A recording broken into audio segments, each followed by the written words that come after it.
আজ আমার রান্নাঘরে তৈরি হচ্ছে কই মাছের একটা দারুণ স্বাদের রেসিপি। তেলকই হয়তো আপনারা সর্ষে পোস্ত দিয়ে করেন বা কেউ জিরে আদা দিয়ে করেন, তবে আমি আজ যেরকমভাবে তৈরি করব সেরকমভাবে একবার রান্না করে দেখবেন।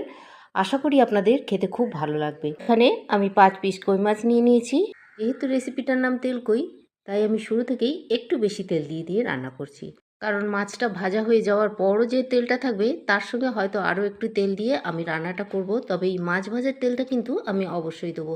তো মাছগুলোকে আমি একটু কড়া করে ভেজে নেবো, এমনভাবেই ভাজবো যে মাছের ওপরটা খুব তাড়াতাড়ি সুন্দরভাবে ভাজা হয়ে যাবে আর ভেতরটাও নরম থাকবে। আমি খুব বড় মাছ নিইনি, কারণ খুব বড় কই মাছ অনেক সময় হাইব্রিড হয় আর সেগুলো খেতেও খুব একটা বেশি ভালো লাগে না। আমি সবকটা মাছ এইভাবেই ভেজে নিলাম, একটু লাল লাল করে, ভেতরটা নরম আছে আর ওপরটা ভালো করে ভাজা হয়ে গেছে।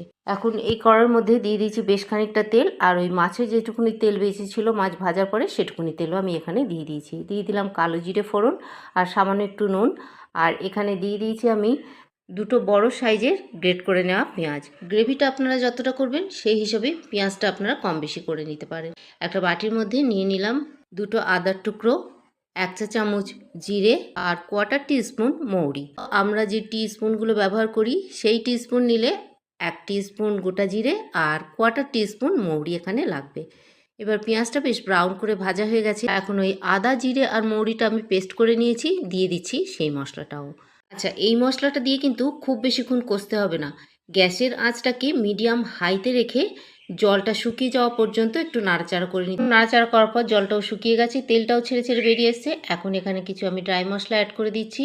দিয়ে দিলাম কাশ্মীরি লঙ্কা গুঁড়ো 1 চামচ, হলুদ গুঁড়ো পরিমাণ মতন, ধনে গুঁড়ো অল্প আমি 1/2 চামচ মতন দিয়েছি, আর দিয়ে দিচ্ছি লাল লঙ্কার গুঁড়ো, মানে এই লঙ্কাটা ঝাল হবে। দিয়ে দিলাম স্বাদ অনুযায়ী নুন। মশলাটা বাটার পরে মিক্সিতে কিছুটা লেগেছিল, সেই ধোয়া জলটা আমি দিয়ে দিলাম। তো বেশ কিছুক্ষণ পুরো মশলাটাকে কষিয়ে নিলাম। দেখুন বেশ তেল ছাড়া ছাড়া হয়ে গেছে। আর এই রান্নাটা হয় একটু গ্রেভিদার, খুব বেশি ঝোলঝোল হয় না, তাই 1/2 কাপ মতন জল আমি এখানে দিয়ে দিলাম। মশলাটা খুব ভালোভাবে কষা হয়ে গেছে, ঝোলটা আলাদা করে ফুটবে না। মাছটা যেহেতু আমি মিডিয়াম হাইতে ভেজেছি, তাই ওপরটা সুন্দর লাল হয়ে গেছে, ভেতরটা কিন্তু অতটা সিদ্ধ হয়নি। তাই ঝোলের মধ্যে মাছটাকে আমি বেশ কিছুক্ষণ দিয়ে ফোটাবো, এতে ঝোলে মাছের টেস্টটাও আসবে, আর গ্রেভিতে যে মৌরি আর কালো জিরে দেওয়া আছে সেই ফ্লেভারটাও মাছের মধ্যে চলে আসবে। এতে কিন্তু এই রেসিপিটা খেতে দারুণ হবে। তো মাছ দিয়ে 5 মিনিট ফুটিয়ে নেওয়ার পর আমি ঢাকা খুলে মাছগুলোকে এইভাবে আরও একবার উল্টে দিলাম। এবার ঢাকা দিয়ে আরও 5 মিনিট আমি ফুটিয়ে নেব। তো 10 মিনিট ফুটিয়ে নেওয়ার পর এখন পরিবেশন করছি। এই রেসিপিটা ভালো লেগেছে তো তাহলে একটা লাইক অবশ্যই দিয়ে যাবেন। দেখা হচ্ছে অন্য একটা নতুন ভিডিও নিয়ে, আরও একটা সুন্দর রেসিপির সঙ্গে।